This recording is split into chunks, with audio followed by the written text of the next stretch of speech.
Hey, what's up, people? Don't say anything. I know. I'm writing exams. Come on, you have to give me the pass here. I'm absolutely hammered. Jeez, fuck. Oh, fuck, I knew I had to give you guys some, some content because some juicy stuff have been going on. So I decided to just hang on and just, do some stuff here. So, yeah, why not? Okay, let's begin. Luis Enrique, the former Barcelona manager, has been appointed as the Spanish national team coach. So, in terms of Spain, this is an excellent appointment. I don't think there's anyone better at the moment because of two reasons. Spain at this World Cup showed us that they kind of even with Lopetegui, they don't really have their like distinct a distinct style of play, and that is something that you have seen more with the big teams, except maybe it's teams like Belgium or England that have a certain way of playing.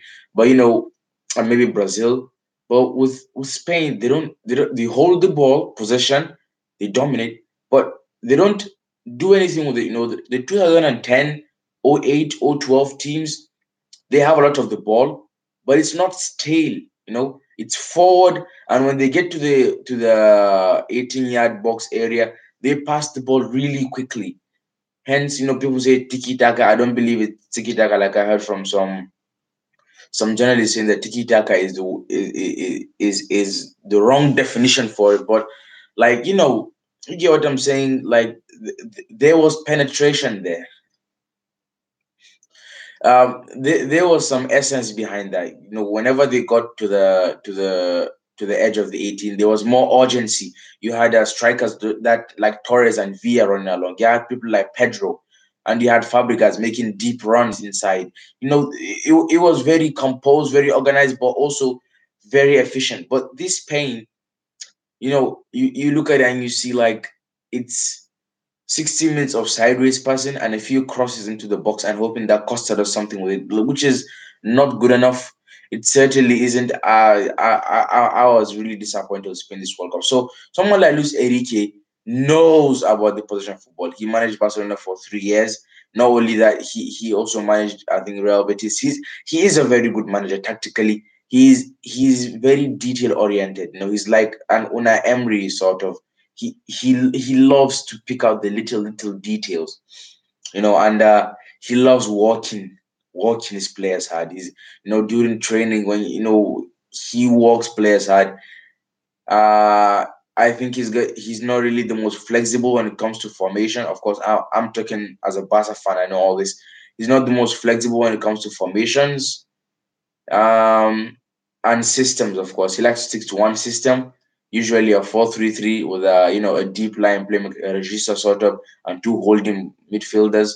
And then the wide players are sort of just a kind of Spain way of playing with the wide players coming inside as well to create an overload, and then fullbacks overlapping. So his his ideals and his tactics will work very well with the Spain that we want to see and the Spain that everybody's trying to create, not this Spain that seems to just have the wrong idea of what they are meant to be doing. It's really weird. So I think this is an excellent appointment. Of course, Enrique was he's out of a job since he left Barcelona. There were rumors that he was going to join Chelsea, but budget issues, blah blah blah. Now he's a Spain manager. I believe that he can take Spain to places. I believe he's an excellent manager. So I think the Spanish national team should be happy with this appointment.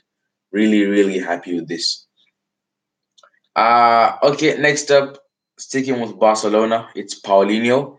Yeah, Paulinho left Barcelona. There were rumors that Paulinho was going to leave during the World Cup. Then he himself, after Brazil got knocked out in the mixed zone, said to some journalists that I have offers. No, we didn't really know what that meant, and we just ignored it like, he's just because it didn't make sense. Barcelona bought him last summer for 40 million euros from China, from I think Guangzhou Evergrande or whatever they're called. And things were working. He scored 9 goals from midfield, which was good. He was more dynamic than our normal midfielders. He had he had something different, and it was very intriguing, very captivating, very interesting. I as a Barca fan was also one of the guys that doubted him, and I know that almost all Barca fans did doubt the signing of Paulinho, but he won me over.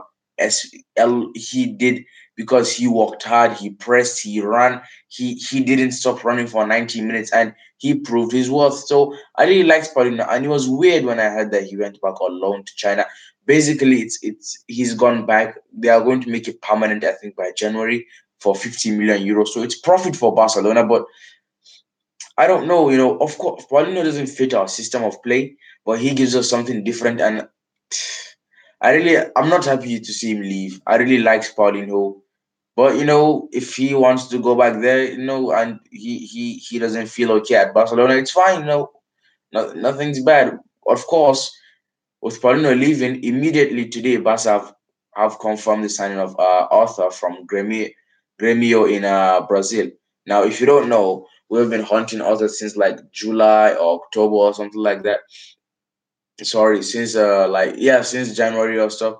Arthur is a very very good midfielder. He is very technically gifted, highly rated midfielder, very good on the ball, excellent passer of the ball. He has been capped, I think, at under 17 and under 20 for Brazil, not yet at a senior level, but he is an excellent ball player.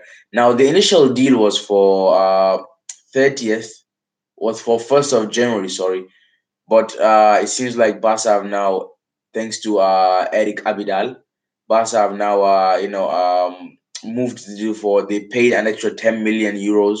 So now the deal is going to be completed for 40 million euro move to bring him in this summer. So he's going to be at the disposal of Ernesto Valverde's ammunition. And I'm really happy because I don't think many people realize it, but we are very short in midfield Barcelona, because Iniesta, so we have Busquets, who has nobody that's like him. Arthur can actually play a sort of a regista, deep line playmaker. So in a way, he actually can not replace Busquets, but he can take the pressure off him and give him a rest once in a while, because we had no one that was able to do that. He can also play in sort of a Rakitic role, also a central midfielder. He can play in a more advanced role, in an not an attacking midfielder, but like an advanced playmaker, sort of an eight, an Iniesta role. He's very versatile, but and I really like this signing. He's 21, very high rated, high potential. Yeah, and I said our midfield, you look, we have Busquets, who has not replaced. We have Rakitic, who last season looked like he just kept going on injections. He looked like he was absolutely knackered towards the end of the season. He looked like he couldn't complete a sprint. He was so tired. But because we had nobody, he kept on playing and playing. I know the 4-4-2 that we played last season demands a lot of your midfielders to do a lot of running to cover for the defenders and also help in the attack. So it was really hard. Then we have Denis Suarez, who I really like Denis Suarez. I like him. Since he was at Villarreal, I really liked him. He was playing as a winger in Villarreal. He was excellent, I think, 2015 in Villarreal. And then, we triggered the buyback clause and we bought him back. It seemed like things were going really well.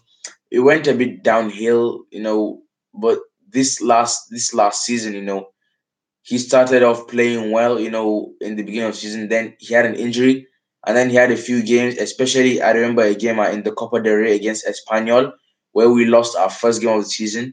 It was somewhere around February, January, somewhere around there. He had an awful game. Like, he had an awful game. He was so poor, and Ernesto Valverde froze him out of the team. Yeah, he then I think he got another injury. Then he played in the, what's the name of this cup? The Catalan Cup, something like that. And he was brilliant. He dribbled like past 4 or 5 players and scored a goal. So it was excellent. Then I think he played it against Celta Vigo in the with the rotated team, and I think for me, he was the most impressive of all. And he was among the likes of Dembele and Coutinho. His dribbling was excellent. His passing, everything, and I think from there he not only won a lot of fans over, but also the coach, because there were rumors that he was going to be sold or loaned out along with guys like Alex Vidal and Andre Gomez, but he said no. Valverde said, no, I want Denis Suarez. He's in my plan. So I'm really excited to see what will happen to Denis Suarez.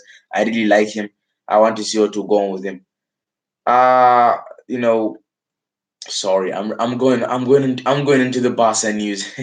We have Roberto playing at right back because you can't really trust Somedo. He's not that good defensively, but I believe he can improve. And then we can move Roberto to central midfield. Carlos Alenya was meant to come through, but he suffered a very bad injury that's going to keep him out for the first part of the season almost. So yeah, we're kind of short in the area because Valverde likes playing Coutinho on the wings. I don't know whether he'll move him back to central midfield. We're short in the area, so Arthur will do really well for us. Next up, just sticking with Barca again, Paco Alcacer, who was linked with West Ham, has now said that he wants to stay at Barcelona despite not getting playing time. And the same for Jasper Citizen, our second choice goalkeeper. Excellent. I think he's the best second choice you can. To be honest, Jasper Citizen deserves to be a first choice. He is that good. And probably that's why Liverpool are hunting for him. He says he wants to stay at Barcelona. Liverpool seem to want Jasper Citizen. He's an excellent goalkeeper, really, but because you have Ter Stegen there, who's world class for me. Last season, at some point, he was the world's best keeper. So it's really hard. And moving away from Barca, you're welcome. We have a West Ham who have completed signing of Jack Wilshere from Arsenal, which is a weird one for me. It's a free transfer. They are London rivals. So Wilshere has now signed for West Ham. Very interesting for West Ham, of course. Manuel Pellegrini, their new coach. Very interesting.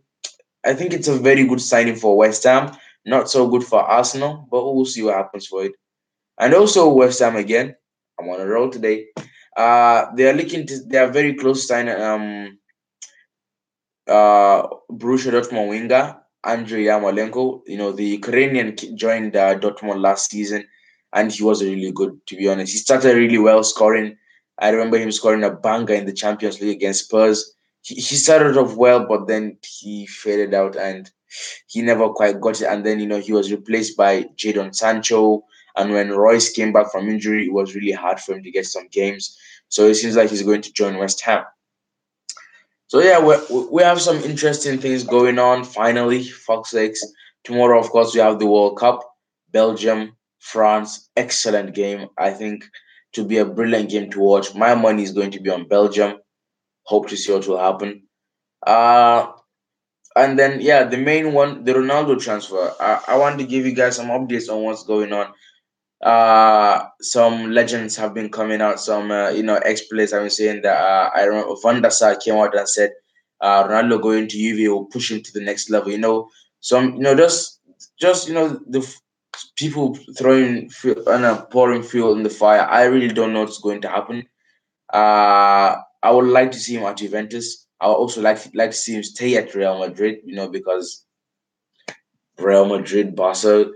But anything that happens, it's really interesting to see. Juventus fans have already started buying shirts with Ronaldo on their back, which is really, really interesting.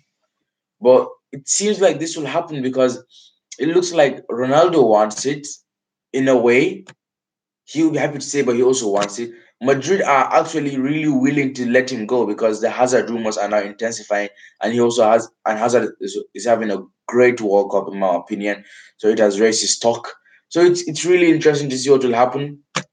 I think Ronaldo will join Juventus. Sorry. I think it will be a good move for everybody because he'll be able to maintain his number of goals. He'll probably score more goals. He'll win titles, and he'll be able to stay on top rather than when he said in a more competitive league at La Liga it will be harder for him.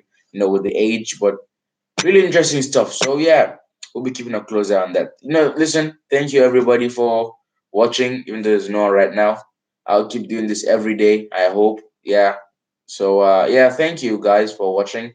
We'll just see what will happen next. Bye.